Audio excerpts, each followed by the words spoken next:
Hello, everyone, and welcome to the Brownstone. I'm your host, Dr. Michele, and you're listening to Numbers Don't Lie. We learn to get out your feelings so you can make the best decisions for yourself, your family, and your business. But guys, I'm super excited today to welcome my next guest to the Numbers Don't Lie stage because one, what she does is so very relevant and necessary to today. We all listening have lived through COVID, unless you're a baby, so you're not listening.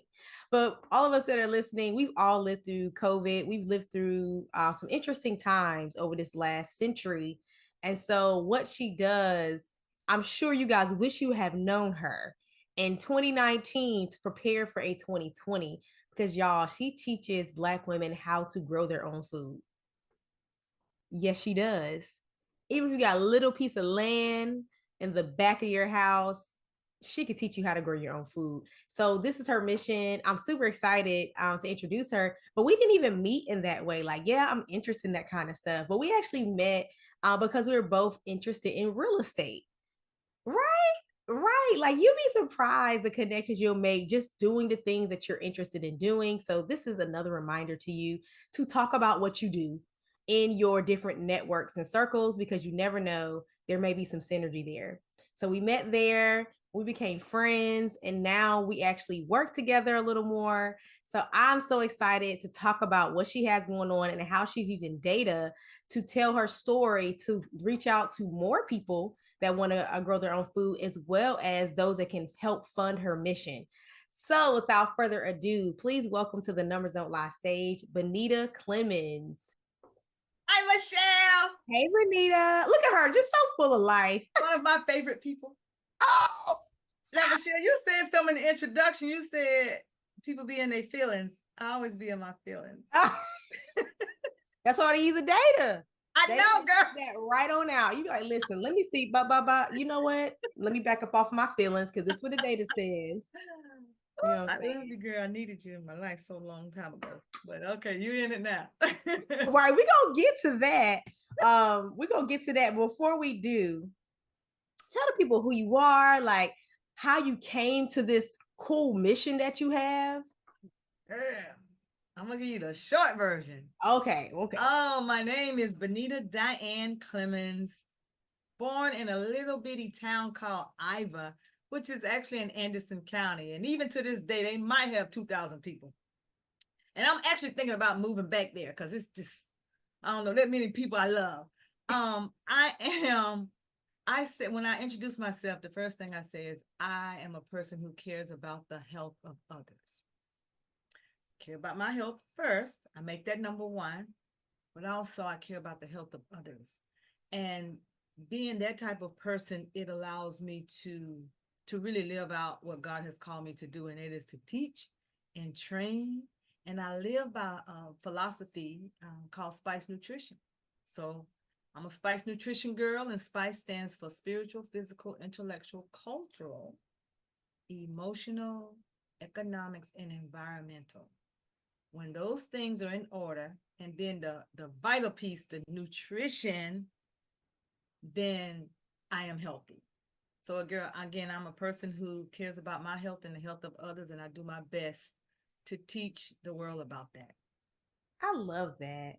So I know I mentioned about growing food. So people are like, okay, you care about health, you care about nutrition.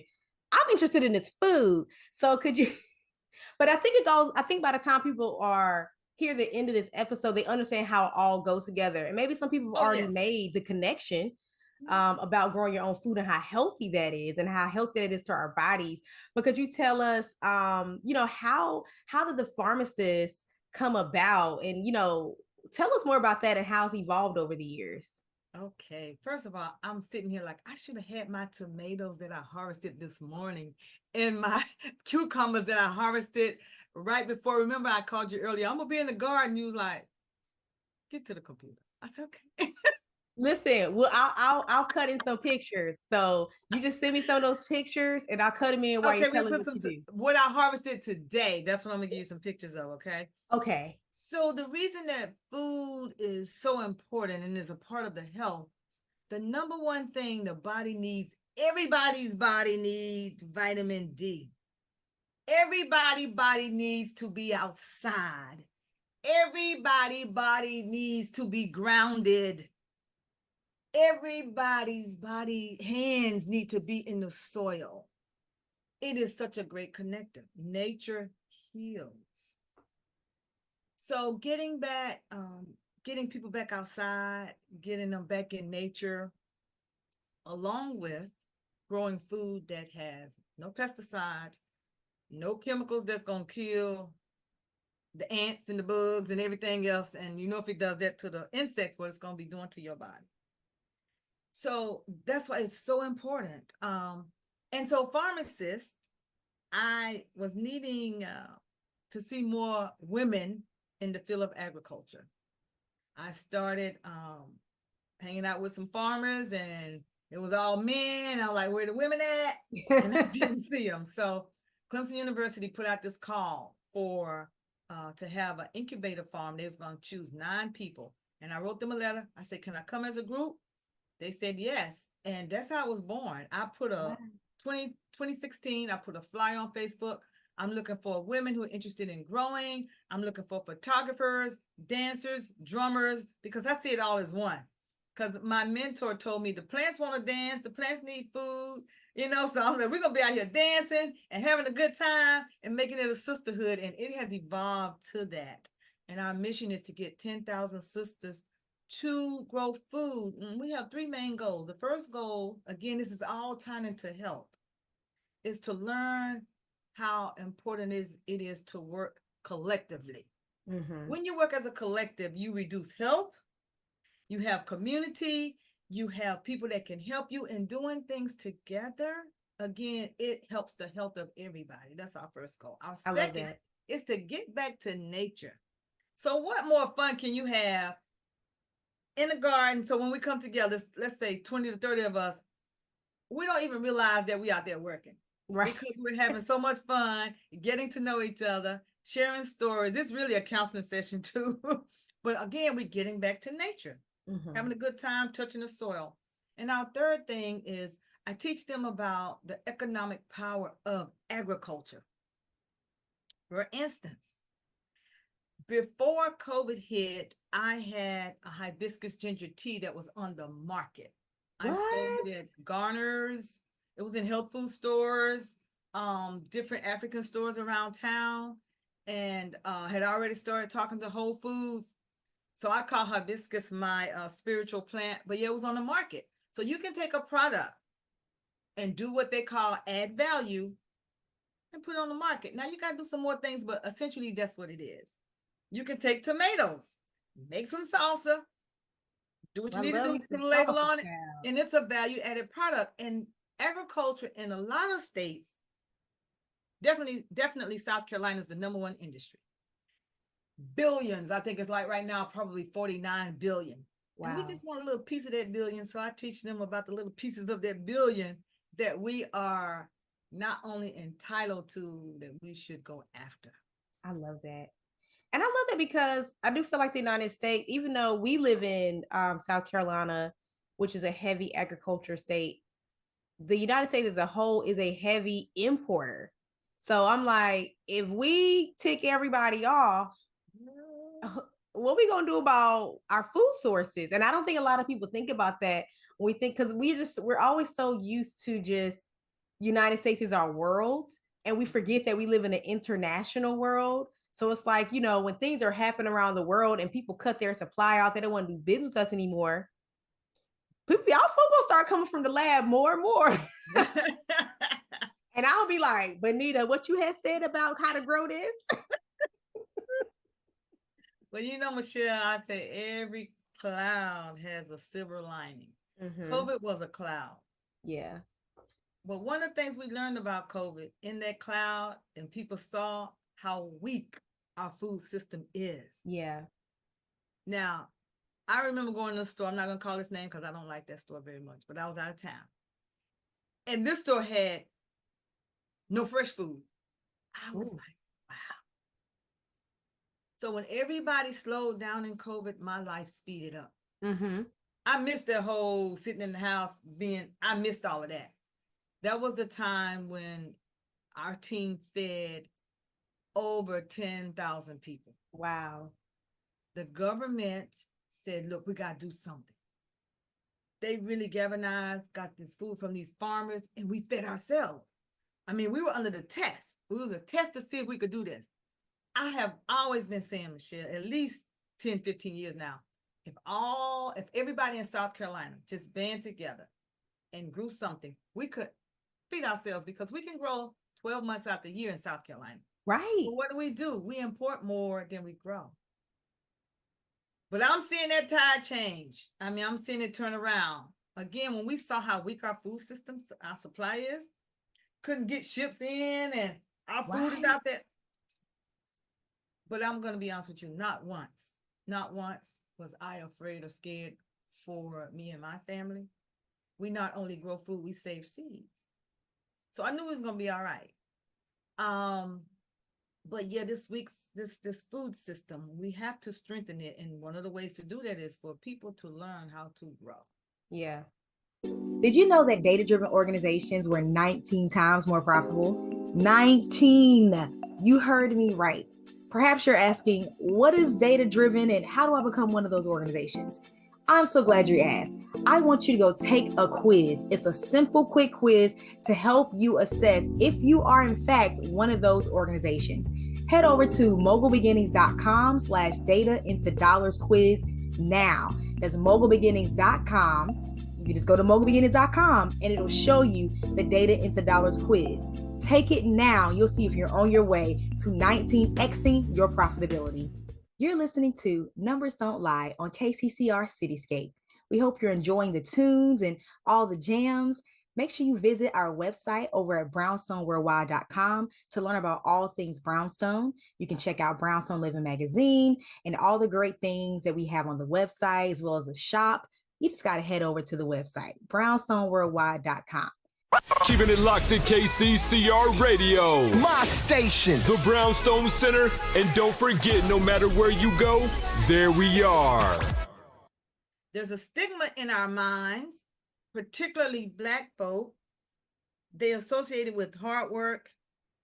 I'm going to go back even further. Some, when they think about the field, they think about slavery. And I get it. Mm-hmm. I totally get it. But you don't want somebody to control your food, because when they do control your food, like pretty much they're doing now, they can control your life. Yep. They can starve you. Yep. They don't even have to keep the food from you. They can put things in your food. And we see it happening. It's literally happening. Yes. America, unfortunately, doesn't have the ban on certain chemicals like a lot of other countries do, especially the dyes that are in these cereals, in these drinks. Now, I want people who watch this to think about this. When you buy those little cut fruit, particularly apples that are in a bag, they stay fresh. Cut a real apple yourself, sit it out on the counter, leave it out there for 5 minutes, walk to the back and come back. Hey, brown. It's going to be brown. That's what you want your apples to do. Mm-hmm. Those apples been in that store months. They still look fresh. Now that is not right. Something ain't right about that. Right. There is a disconnect about what's real and what's not. And I love what you said about the disconnect between the imagery of what it means to work in a field. Because convenience have become so common. We forget like the what happens before. It's just like, I'm just used to get my food like this. We forget everything that happens before. Convenience is the mother. Convenience has killed our metabolism. But that's for another day. We're gonna have to talk about that another day. Okay, give me back. Bring me back, Michele. Right, let's bring it on back. Reel me back. I want to kind of bring us up to speed of where kind of how me and you are working together, because you have like people like you do great work in their community, like teaching people how to grow their own food, be healthy, phenomenal, right? We need more of you. Yeah. But you have tons of photos, videos for day. Like when I say she has enough content Benita has enough content to make nothing new probably for like a year and a half. Absolutely. Like if she just wanted to use the photos and videos that she has without recycling, y'all. So she has tons of that, tons of testimonials. But she's in a similar place that some of my other clients are in. Like you have all these great things, but let's now talk about measuring in communicating the work that you're doing, like the impact that you're making. How difficult has it been up until this moment? It was so difficult until I didn't know that it was Wow. difficult. Just, people, you don't know what you don't know. What I knew was that we were doing amazing work. Mm-hmm. And I knew the story needed to be told. About 2 or 3 years ago, I don't know, somebody told me, if I just kept saying to myself, the data is gold. The data is gold. And I was like, I don't know data. But, the more I said, the more, Bonita, you got to tell this story. Because I wasn't telling it through data. Mm-hmm. But when you and I got together this year on that piece, again, we've been knowing each other for a couple of years now. Michele, let me tell you, I feel so much more organized. I feel so much more confident in being able to show, not just tell, but to show the results. Like I said, if I could get as organized and as you are, and just knowing what I need to know, of course I will grow exponentially. But now, you have brought peace to my soul, just knowing, being able to talk about it. I'm like, oh, and it not just being in my head, all in my head. We've been Yeah. able to take it out of my head, get out of my feelings, and somebody can pick it up and read it Mm-hmm. and see it. Oh my goodness, girl. Needed you before. How old are you? No, I'm just kidding. I needed you a long time ago. Listen, I'm younger than I look. If you need to be 10 years ago, I was working since I was 16. I've been working for 20 years. Yes, I needed you 20 years ago. But I I don't know if got I you could have helped now. you with You're in this my 20 world years now. ago. You're in my world now. And so, we're able to prove with numbers, with data, what we're doing, why we're doing it, and how we're doing it. And just thank you so much. Oh, and this is the cool Remember, thing. It's just the beginning. that collective work, to me, that's part of that collective work. Let's do Yeah. it together. We're brilliant. Just bring the talents together. Utilize each other's skills and just go ahead and take over. I love that. Because one thing Benita is big on, and I love that you said, I might even quoted you at some point. You were talking about, like, listen, this is my lane. This is what I'm good at. You just said it not too long ago. We're doing great work. Like, I'm doing the work. Yeah. I don't do this. I don't do that. I want to bring in people. I think you said before, I want to bring in smart people that's what they do. Yes, experts. And we can get it done. Yes. Yes. And I love that perspective because we try to do too much. We try to take on too much as entrepreneurs on our own, whether sometimes it's pride, sometimes it is financial, and I get it. Yeah. But a lot of times it's like you can go further faster when you take people with you that know what they're doing. They know what they're doing, honey. And that's what, on pharmacist class, the first class, I say, I want everybody to bring their talents to the storehouse. I like that. I can't do it, don't want to do it all. But when we bring it together, like right now, we bought at each class, after each class, we have a plant-based meal. And we put all of those meals together, and we're going to have a little ebook so everybody can see what we ate. Oh, I love that. But we're doing it collectively. Mm-hmm. So I used to, when I first started out, make all the meals. I'm like, girl, you're killing yourself. So I said, I divide the class up. So we had 6 groups this time. Each group took a turn, that collective work. Everybody ate every single time. And you only had to cook one time. That's the power of collective work. But like you say, you're an expert at data. I wouldn't even try. I can do my part. It's just like a football team that wins the Super Bowl. They got the best of the best doing what they do. Mm-hmm. I love Quarterback that. gonna try No, to that's real. That's hit real. We somebody don't else have the before he same do it person before. on multiple positions. This is your position. I need you to play it. And I need you to play it. And one of the things I want to say about farmers, it breaks my heart with the farmers. They're trying to do it all. And so one of the gaps that I feel fulfill in this career in my life right now is I help them with that business piece. They just know how to grow. They just want to grow. Right. They don't want to be sitting in no, and I have to tell people they not gonna get on no Zoom.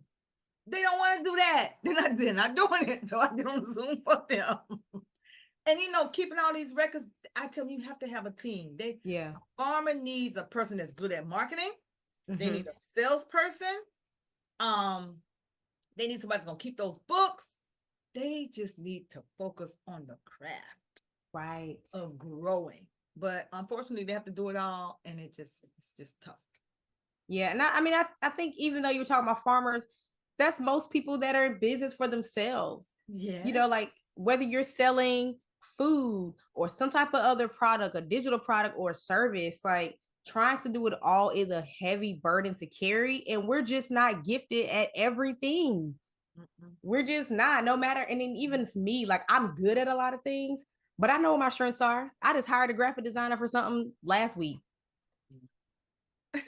I can make a flyer if I need to, but I know it's not going to be the best if I hire somebody. This is what they do. Yeah. And I'm okay with that. I can use that time, that the 2 days it would take me to come up with a decent flyer to do something else that he probably can do in 2 hours. You know what I mean? So you just gave a short little mini lesson to all entrepreneurs. Focus on your craft and bring people in that can help you push the vision forward. Yes. And Michele, you are helping us to push it so much faster and definitely farther, as far, sky's the limit, really. Well, I'm happy to hear that. And speaking of that, if you could go back maybe 10 years, what is the information that you wish you were collecting or learning about along the way? Michele, you breaking my heart now. You're getting my feelings. Well, this is not, look, this is about other people listening, because I think sometimes we separate ourselves. Yes. When I talk about data, they don't understand what I mean. The first thing I would have done is what we're doing now, have a post survey, a pre and post survey, so we can measure what they've learned. That in itself, I didn't know how much it was going to satisfy my heart to see it in writing. Yeah. Do you know what, when you propagate a plant, do you know what that means? Do you know how to properly plant a seed? I always had in my head, but I just never took the time to stop. But I went from day one. Like, I'm not having a class first day without them doing that post test from now on. I mean, pre-test. You're going to do this pre-test. You're going to do this post-test. That's the one thing that I wish I had from day one.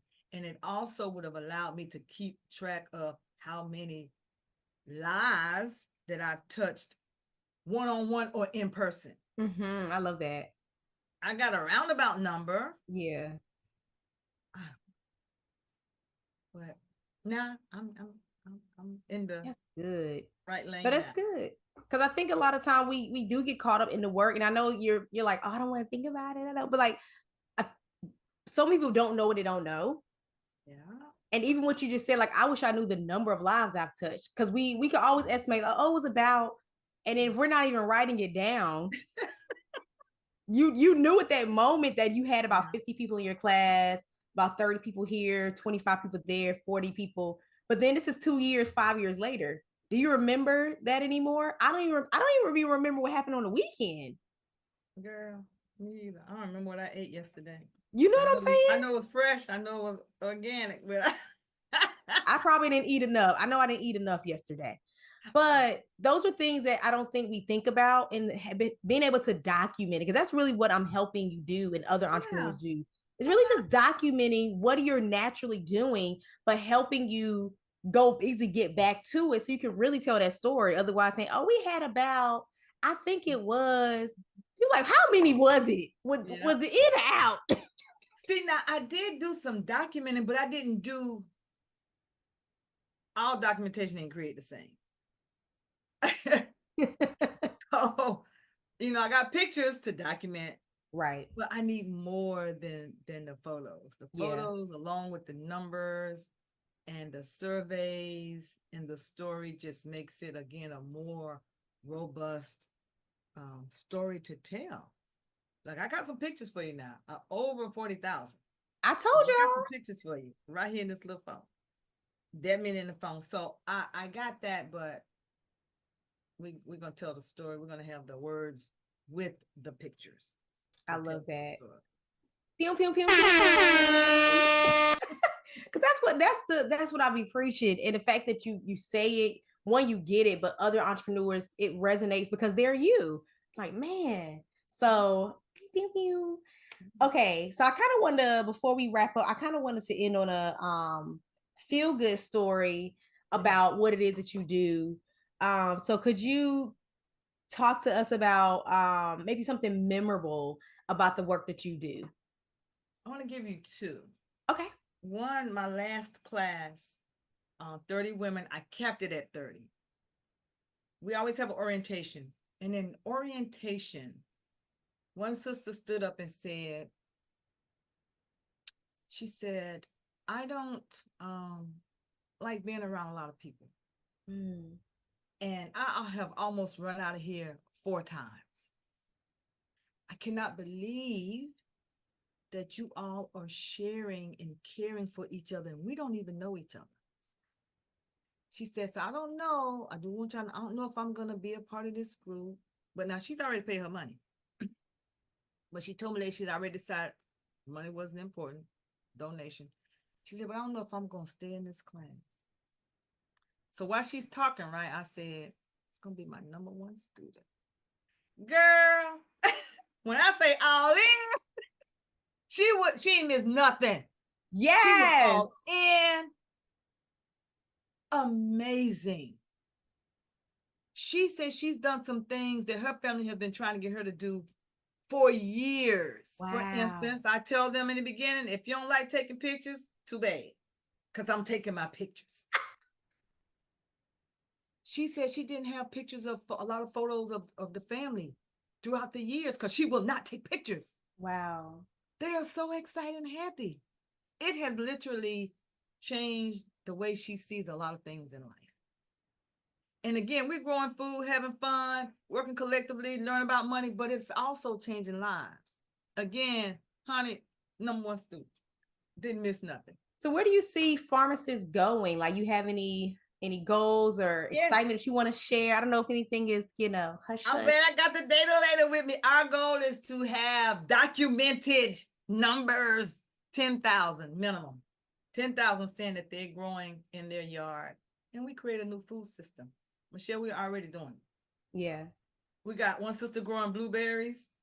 Then I got another sister making wine with the blueberries. So, we got blueberries. We got greens. We got, of course, the cucumbers and tomatoes, watermelon. And we are already buying from each other and exchanging. Yes. But the goal is to get that hard number of 10,000. We're going to have more than that. And you know what? As far as I know, it might be 10,000. I just say. So this is a good place because people are like, well, how do I become one of those 10,000? Could you tell us where to find you, like how they can be in that number? Yeah, we're easy to find. We have a website, and I want to spell pharmacist for you because it's spelled a little different. But it's www.thepharmacist.com. THE, then pharmacist, FARM, the word farm, ASIS.com. Again, THEFARMASIS.com. Pharmacists, we know and believe that our food is our medicine. And so we call ourselves the real pharmacists. No offense to the other pharmacists that prescribe other things, but we prescribe food. So we're the pharmacists. And of course, we call each other sis. So it just kind of all works together. I love that play on words. It's beautiful. So they can visit thepharmacist.com. Anywhere else? Please, a pop-up will come up, put your information in. You will receive our monthly newsletters, and we have a monthly call. I encourage you to join the call. And if you want to talk to me, that's the time to do it. After the call, I have what I call the after party, and we can have conversation. And honey, they stick around for the after party. And we just have a beautiful time. It's always the 3rd Monday of each month, 7 p.m. on Zoom. Also, we are on Facebook, The Pharmacist. Just put in The Pharmacist and you'll see us. And Instagram, The Pharmacist. Awesome. Well, I've definitely enjoyed talking with you. I know the listeners have enjoyed it. And if you know other women, Black women that are interested, have even mentioned the idea about growing food and wanting to connect more with nature, make sure you share this episode with them. I know they're going to get great value out of it. And maybe they want to be in that number as well. So connect with her and then share it. And then thank you guys for listening. Here, I'm Dr. Michele. You can find me on all things Mogul Beginnings. That's MOGUL, Mogul Beginnings. Literally social media, you can website, everything. You can just Google me. You can reach out to me. If you like the things that we were saying today and you know you have an organization similar to what Benita was saying, like we have the testimonials, we have all these things, but we can't tell our story with the data, make sure you connect to me. You can hit me up at mogulbeginnings.com. I'm very reachable. So, guys, we love you. We thank you so much for tuning in, and make sure you check out all things Brownstone Worldwide as well. Go to brownstoneworldwide.com or Facebook Brownstone Worldwide. Check out the cool things over there. And we'll catch you guys next time. Bye, y'all. Thank you. I want to say one thing. I love when I get to say, I have a data scientist on